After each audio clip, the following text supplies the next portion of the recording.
जम्मू कश्मीर साहब बताएंगे, जम्मू कश्मीर साहब बताएंगे।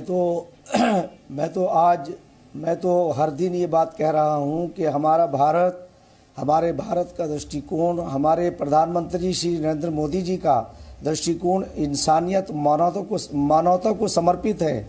और अभी जो हमारी G20 के मौके पर तमाम विश्व के लीडर्स को बुला करके जब वसुधैव कुटुंबकम की थीम को पेश किया और कहा कि सबका साथ, सबका विकास, सबका विश्वास और सबके प्रयास से ही दुनिया में अमन कायम हो सकता है।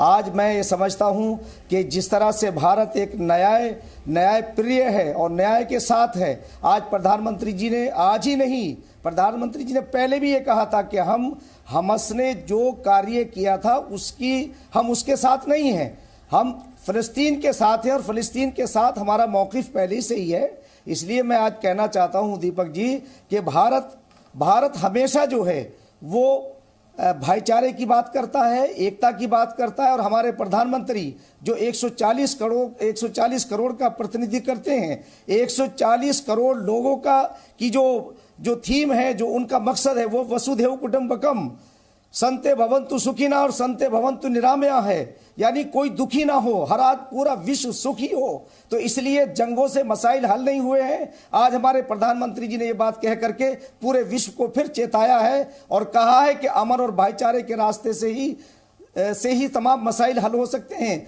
जंगों से मसाइल हल नहीं होंगे। ये जंग तो रुकनी ही चाहिए और मैं समझता हूं कि भारत ही इस जंग को रुकवाएगा और भारत में ही ये ताकत है। अमेरिका या अमेरिका में रहने वाले ईसाई और यरूशलेम में रहने वाले यहूदी और मुसलमान, मैं तो ये कहता हूं दीपक भाई कि इन सबके तो आपस के रिलेशन हैं और आपस में इनमें तो आपस में रिलेशन भी हो सकता है। फिर ये आखिर ये खून खराबा क्यों कर रहे हैं? इन्हें बैठना चाहिए। और मैं आजादी की लड़ाई है ना, हमारा फलसफा शेख साहब ने मुझे समझाया ये आजादी की लड़ाई है, ये बताया उन्होंने, आजादी अपने देश के लिए, अपने वतन के लिए लड़ रहे हैं वो लोग।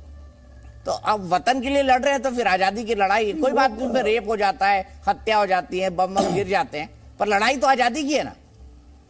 नहीं, मैं तो अपने देश की बात करता हूं और देश जो है हमारे प्रधानमंत्री श्री नरेंद्र मोदी जी, वो पूरे विश्व के अंदर एक ऐसा उन्होंने मैसेज दिया है और मैं समझता हूं कि हमारा देश अनेकता में एकता की मिसाल को कायम करेगा और विश्व का नेतृत्व करेगा। और मैं ये कह सकता हूं कि देश जो है वो बदल रहा है और देश आगे जा रहा है।